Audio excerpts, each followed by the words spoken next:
This is an ABC News special report. Good morning. I'm Whit Johnson in New York, and we're coming on the air because President Biden is about to deliver an address at Pointe du Hoc in Normandy, France, the 100-foot cliff that Army Rangers scaled under gunfire during the D-Day invasion 80 years ago. His address on the urgent need to defend democracy and freedom and on the dangers of isolationism, expected to draw a direct line from World War II to the Cold War to Russia's war in Ukraine. You're seeing some of these images coming in right now. There's Secretary of State Antony Blinken. We know earlier today, President Biden met with Ukrainian President Volodymyr Zelensky in Paris, calling on a new generation to defend Europe and the free world from a tyrant bent on domination. Speaking of Vladimir Putin of Russia there, urging allies to support and defend Ukraine. Yesterday, this remarkable exchange between President Zelensky and an American World War II veteran. You see them embracing there.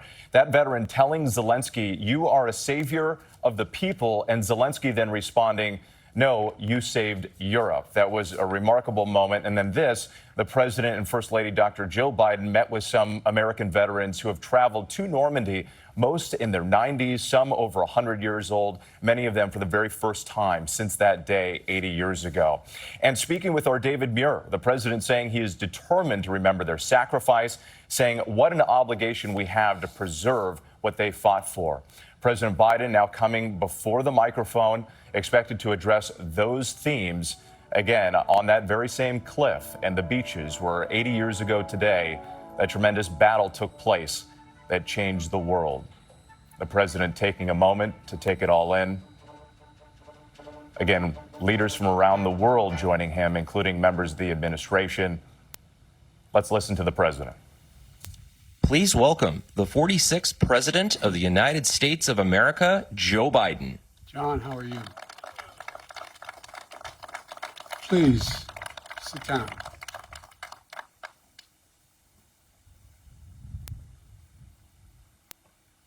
At last, the hour had come. Dawn, 6th of June, 1944. The wind was pounding as it is today, and always has against these cliffs. 225 American Rangers arrived by ship, jumped into the waves and stormed the beach.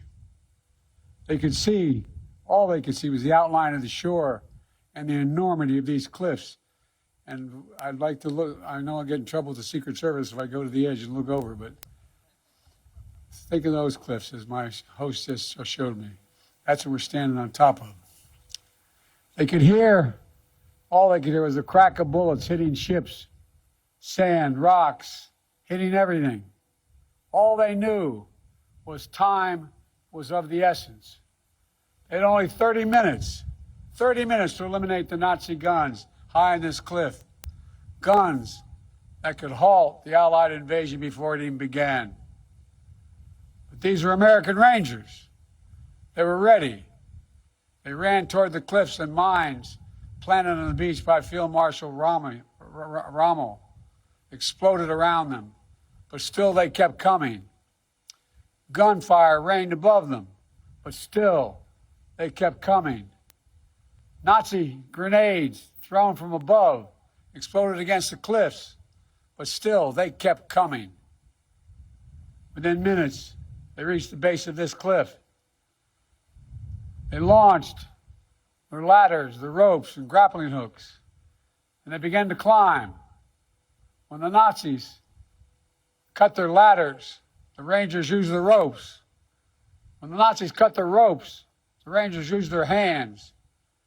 And inch by inch, foot by foot, yard by yard, the Rangers literally clawed their way up this mighty precipice until at last they reached the top.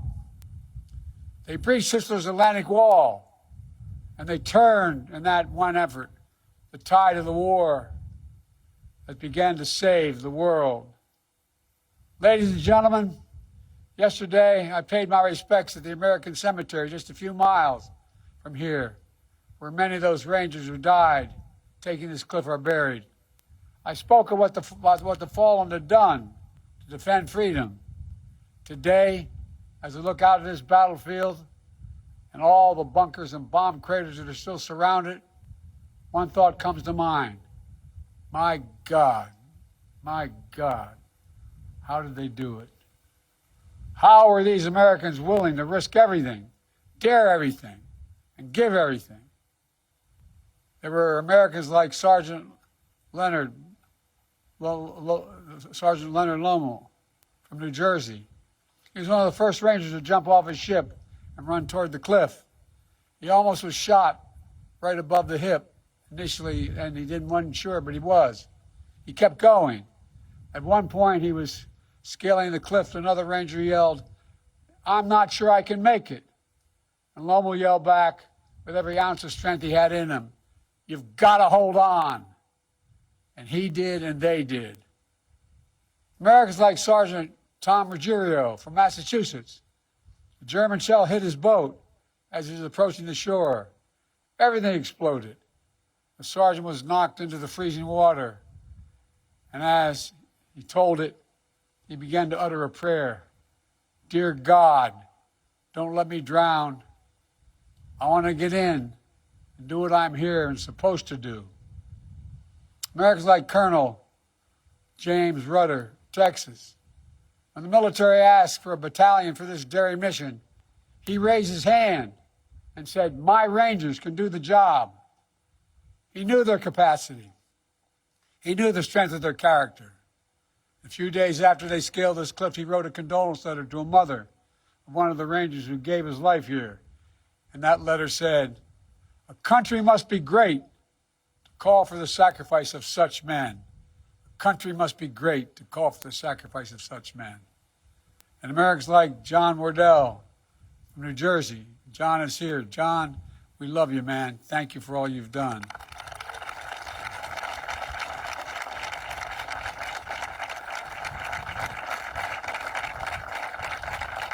Deserve that and a lot more, John. Just 18 years old, he deployed to this cliff to replace the surviving Rangers on that D-Day invasion. He would go on to fight across France and Germany. In early December 1944, during one of those battles, shrapnel pierced his skull. But by Christmas, he was back, fighting with his unit. And here's what he said about the notes he kept at that time. He said, "Knowing that my buddies and I always looked out for one another. That's why he came back. That's why he fought so hard to get back. He always looked out, and his buddies looked out for one another." We talk about democracy, American democracy. We often talk about the ideals of life, liberty, pursuit of happiness. What we don't talk about is how hard it is.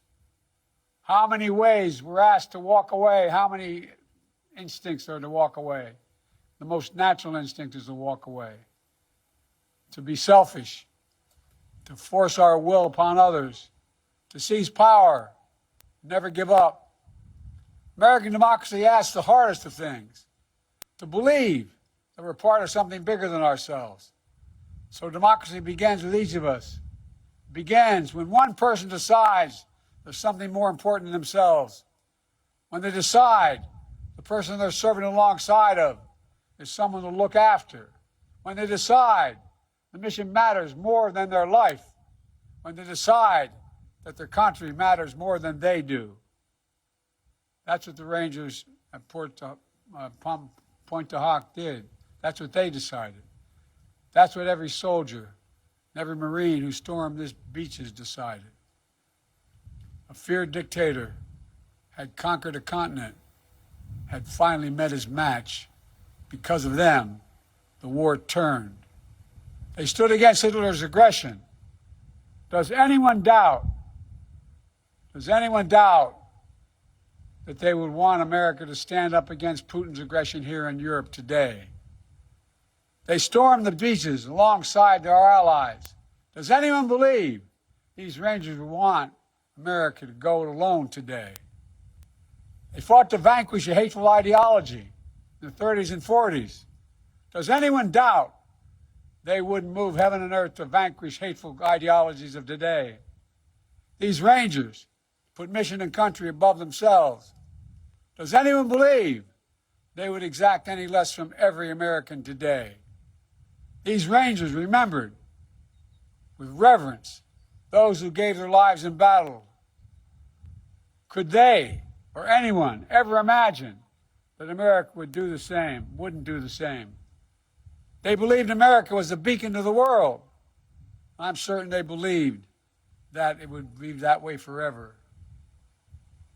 You know, we stand today, where we stand was not sacred ground on June the 5th. But that's what it became on June the 6th. The Rangers who scaled this cliff didn't know they would change the world, but they did. I've long said that history has shown that ordinary Americans can do extraordinary things when challenged. There's no better example of that in the entire world than right here at Pointe du Hoc. Rangers from farms and cities in every part of America, from homes that didn't know wealth and power. They came to a shoreline that none of them would have picked out on a map. They came to a country many of them had never seen, for a people they had never met. But they came. They did their job. They fulfilled their mission. And they did their duty. They were part of something greater than themselves. They were Americans. I stand here today as the first president to come to Pointe du Hoc when none of those 225 brave men who scaled this cliff on D-Day are still alive. None. But I'm here to tell you that with them gone, the wind we hear coming off this ocean will not fade. It will grow louder as we gather here today. It's not just to honor those who showed such remarkable bravery on that day, June 6, 1944. It's to listen to the echoes of their voices, to hear them, because they are summoning us, and they're summoning us now. They ask us, what will we do? They're not asking us to scale these cliffs, but they're asking us to stay true to what America stands for. They're not asking us to give or risk our lives, but they are asking us to care for others in our country more than ourselves. They're not asking us to do their job. They're asking us to do our job, to protect freedom in our time, to defend democracy, to stand up aggression abroad and at home, to be part of something bigger than ourselves. My fellow Americans, I refuse to believe, I simply refuse to believe that America's greatness is a thing of the past. I still believe there's nothing beyond our capacity in America when we act together. We're the fortunate heirs of the legacy of these heroes, those who scale the cliffs, Pointe du Hoc. We must also be the keepers of their mission, the keepers of their mission, the bearers of the flame of freedom that they kept burning bright. That is the truest testimonial to their lives. Our actions every day to ensure that our democracy endures and the soul of our nation endures. To come here simply to remember the ghosts of Pointe du Hoc isn't enough. We need to hear them. We have to listen to them. We need to listen to what they had.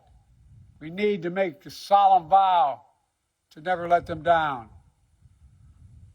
God bless the fallen. God bless the brave men who scaled these cliffs. May God protect our troops. God bless America.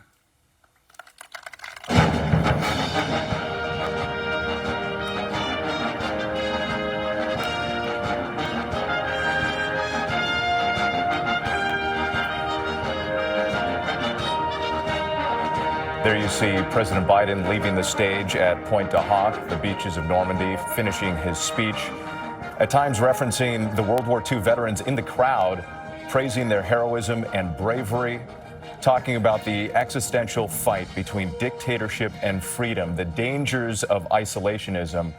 There's the president right now shaking hands with one of those veterans, many of them in their 90s, some more than 100 years old, and some of them going back to Normandy for the very first time.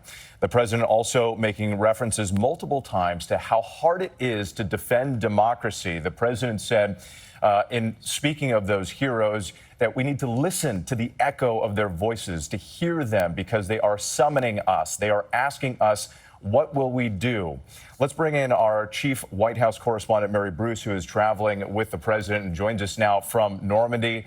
And Mary, the president there multiple times expressing the theme of don't forget the lessons of history. The president is really urging the world to listen and learn from the voices of the past. He is honoring what happened here 80 years ago while also challenging the next generation. You heard him say they're not asking us to scale these cliffs. They are asking us to stay true to what America stands for. The president's stressing, look, democracy is hard work, and it is something that you have to fight for. Throughout his visit here to Normandy to remember and commemorate the 80th anniversary of D-Day, the president has really been drawing this through line, challenging the world to remember that what we accomplished 80 years ago, that the challenges and the lessons of that still apply to today, that just as the U.S. and allied forces came together to turn the tide of World War II, so too is the president now trying to rally allies to again protect and preserve democracy, to come together to continue to help defend Ukraine against Russia, which of course we have seen is gaining ground. But of course, what this speech was also very much aimed at a domestic audience back home. You'll note the president, of course, didn't mention Donald Trump by name, but the contrast between the two certainly were clear. The president has argued that Donald Trump is a danger to democracy. He is arguing that he will protect and defend those principles going forward with. Mary Bruce for us, thank you so much. And some people might note that this speech was a bit of a throwback to 40 years ago, because on that very same spot in 1984, President Reagan marked the 40th anniversary of D-Day with a stirring call to heroism and patriotism in defense of freedom and honoring the sacrifice of those Army Rangers who, again, scaled those cliffs and helped end a war. Let's take a listen to part of that speech. These are the boys of Puente Hope.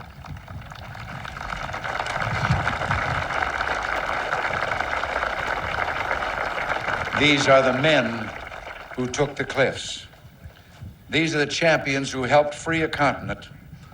And these are the heroes who helped end a war. See the striking similarities in the backdrop. That again, 1984. Let's bring in ABC's chief global affairs correspondent and anchor, Martha Raddatz, who's joining us now from Washington. And Martha, it is quite remarkable that in an election year, our President Biden, who is a Democrat, would make reference to a former president, a Republican and conservative icon. Well, because they have a very similar message. That is what President Biden is trying to echo, because President Reagan also said, we've learned that isolationism never was and never will be an acceptable response to tyrannical governments with an expansionist intent. That is the message that Ronald Reagan was trying to drive home. That is clearly the message that President Biden is trying to draw home. And he is probably hoping that some of those Republicans who are on the fence will hear that message and see him as an alternative to Donald Trump. But I got to say, with the power of that place and what President Reagan also called those men who scaled that wall, the roll call of honor. Indeed, it is, Whit. And Martha, even though he didn't reference Ukraine directly, still Ukraine looms large over this entire gathering. It certainly does. As Mary said, that is the thread that connects all of this. And we have heard President Biden again and again talk about Ukraine and the importance of fighting Russia. Martha Raddatz for us, and our thanks to Mary Bruce. We're going to return you to regular programming. For some of you, that's Good Morning America in the West. Our coverage continues on ABC News Live and abcnews.com. David Muir will be right back here from Normandy with the latest on World News Tonight. I'm Whit Johnson in New York. Have a great day. This has been a special report from ABC News.